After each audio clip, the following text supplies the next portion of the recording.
ওনারা বলছে যখন কোনো ফ্রিজারে কোনো ফল আমরা এখান থেকে বাইরে এক্সপোর্ট করছি, এবার সেখানে হয় কি ওয়াটার লস এবং ওয়েট লস হয়ে যায় কিছুটা।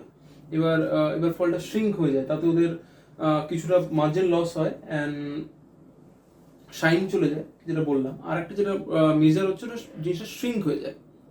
এবার এই শ্রিঙ্কটাকে বাঁচানোর জন্য কোনো লিপিড প্রোফাইল বা কোনো লাইক, যেমন আমি এখানে আছে একটা ওলেসিক অ্যাসিড, লেসিথিন, এরকম কিছু এমালসিফায়ার কি ইউজ করা যায়? না, এমালসিফায়ার দেওয়া যায়, কিন্তু আর দেখতে হবে ওখানে, বুঝলো তো। যেমন তুমি আমরা গ্লিসারিন ব্যবহার করি, জানো তো, গ্লিসারিন ব্যবহার, তুমি তো ওখানে গ্লিসারল দিচ্ছ গ্লিসারল দিচ্ছ, ওটাতে কিন্তু অনেকটাই কি করবে, গ্লিসারল দেওয়ার জন্য এর সুবিধা আছে অসুবিধাও আছে, কিন্তু গ্লিসারলে গ্লিসারল ময়েশ্চার এ করে, এতে যে অসমোটিক প্রেশার একটা সুবিধা, আর একটা আছে গ্লিসারল দেওয়ার অসমোটিক প্রেশারে ওখানে একটা চেঞ্জ হয়ে গেলে ফাঙ্গাস গুলো কম করতে পারবে। আচ্ছা, মানে ওর একটা অ্যান্টিব্যাকটেরিয়াল ব্যাপার, হ্যাঁ, অ্যান্টি ফাঙ্গাল থাকবে।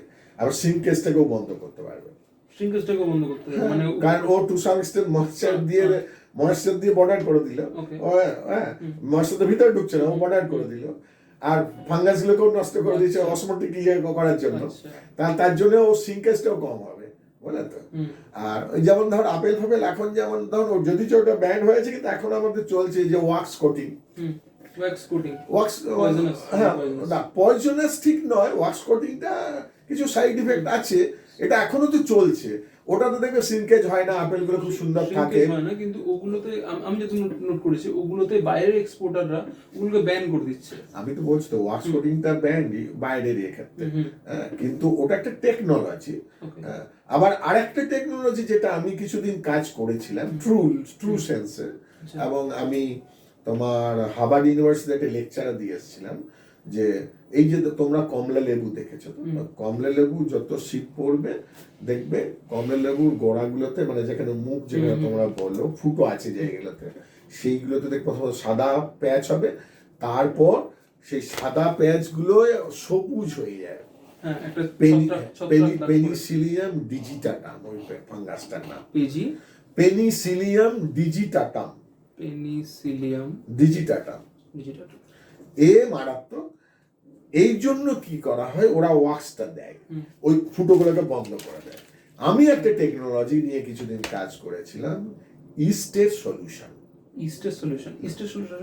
এবার বলে, বেশ কিছু ইস্ট আছে বলে তো, যারা আবার কি করে না, ওই যে পোস্ট হারভেস্ট ডিজিজ যে হলো পেনিসিলিয়াম, ওই পেনিসিলিয়ামকে সঙ্গে ইন্টারাকশন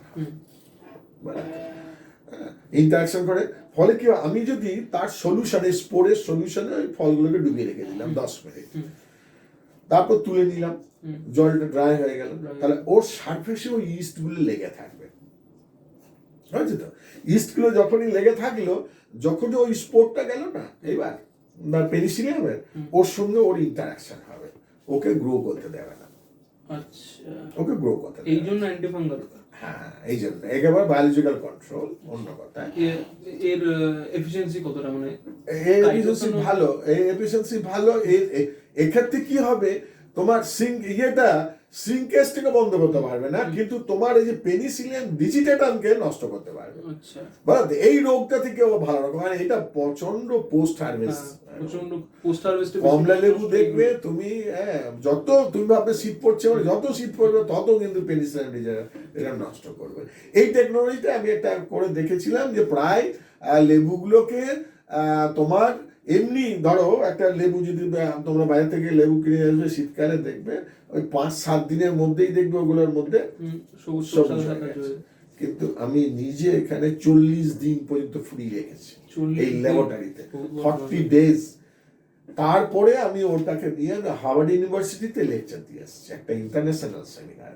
ওখানে গিয়ে বলে এসেছিলাম, আমি একটা টেকনোলজি বের করেছি, যে আমি পুরোটা খুলে বলিনি ওদিকে, যে আমি একটা ইস্ট সলিউশন করেছি, ইস্টের সলিউশন করে আমি একটা কনসেন্ট্রেশন বানিয়েছি, এখানে লেবুগুলোকে দিয়ে আমি এতদিন পর্যন্ত সার্ভাইভ করতে, এখানে কোনো কেমিক্যাল দেইনি, কোনো ওয়াক্স দিইনি, আপনারা যে কেউ এই টেকনোলজিটাকে আমার কাছ থেকে করতে পারেন, আমি বলেছিলাম।